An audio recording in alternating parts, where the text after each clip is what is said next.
چلیں دور ہے دلیل کا، نفرتوں کا خاتمہ ہو چکا ہے، کثیر تعداد میں دوسرے مسالک کے لوگ مجلسوں میں آتے ہیں۔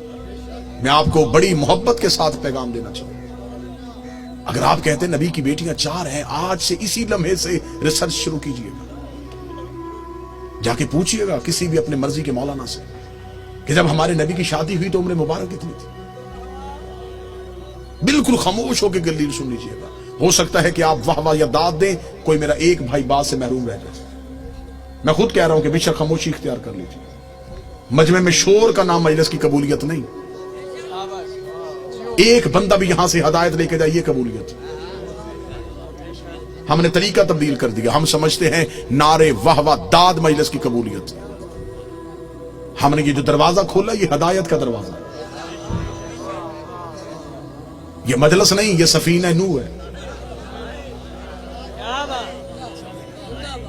ہمیں دیکھنا ہے کہ کون ہے جو نجات کی کشتی پہ بیٹھ رہا ہے۔ جتنے میرے سنی بھائی بیٹھے، نوٹ کر سکو نوٹ کرنا، بعد میں پوچھنا چاہو بعد میں پوچھنا، فون کر کے لکھوانا چاہو پوچھ لینا۔ شادی ہوئی نبی کی تو عمر مبارک کتنی تھی؟ 25 سال۔ اب آپ اپنے علماء سے پوچھئے گا نبی نے اعلان نبوت کب کیا تھا؟ وہ کہیں گے 40 سال کی، 25 سال سے پہلے شادی ثابت نہیں۔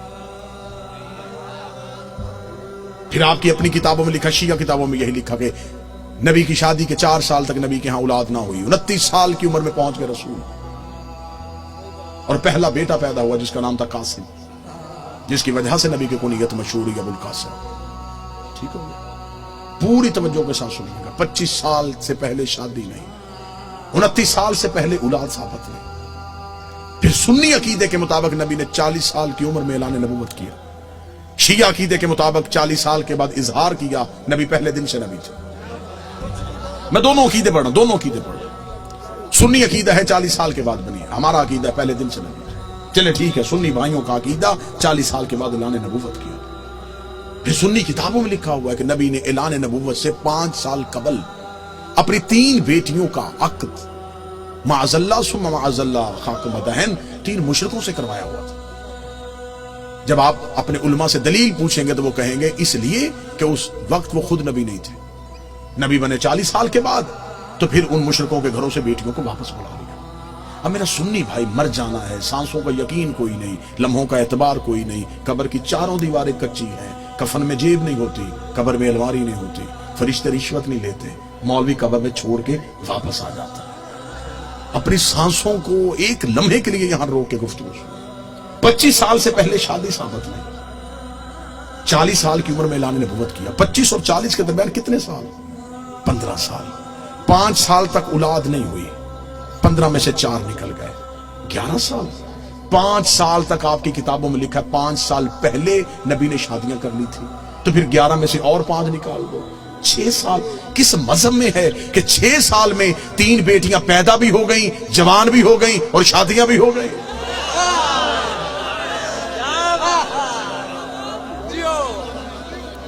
عمریں پوری کر کے دکھاؤ، عمریں پوری کرو، ہم ماننے کے لیے تھے، ہم مان لیتے ہیں، ہم ضد والے لوگ نہیں کہ کیسے ہو سکتا ہے کہ کوئی نبی کی اولاد ہو اور ہم انکار کریں۔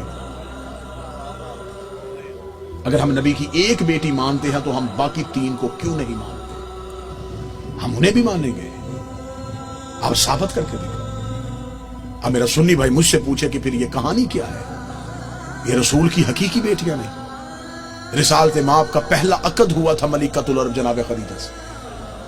جناب خدیجہ عرب کی رئیسہ خاتون تھی، بی بی خدیجہ کی ایک بہن تھی حالہ بنت وہب۔ یہ 3 بیٹیاں جناب حالہ کی تھی جو جناب خدیجہ کے گھر میں پرورش پا رہی تھی۔ جب بی بی خدیجہ کا عقد ہمارے نبی سے ہوا تو بی بی خدیجہ نے نبی سے اجازت مانگی کہ میرے گھر میں 3 یتیم بچیاں پل رہی ہیں، اگر آپ اجازت دے تو میں انہیں ساتھ لے کے آؤں۔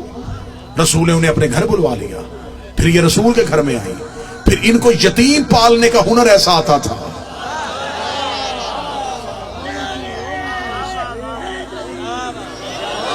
پھر یہ یتیم کو یتیم سمجھ کے نہیں پالتے تھے، پھر ایسے پالا کہ مورخ نے لکھا کہ یہ نبی کی اپنی بیٹی تھی۔ سلبی بیٹی نبی کی ایک ہی تھی جو حسین کی ماں، جو علی کی زوجہ ہے، جو جنت کی عورتوں کی سردار ہے، جو حجاب کبریا ہے، جس کا وجود نبی کی نسل کی بقا بنا ہے، جسے قرآن میں کوثر کہا گیا ہے، جسے قرآن میں عزت کہا گیا ہے، جسے قرآن میں عطرت کہا گیا ہے، جس کی طہارت کی قسمیں اللہ کھا رہا ہے، جس کے دروازے پہ تارا سجدے میں گر رہا ہے۔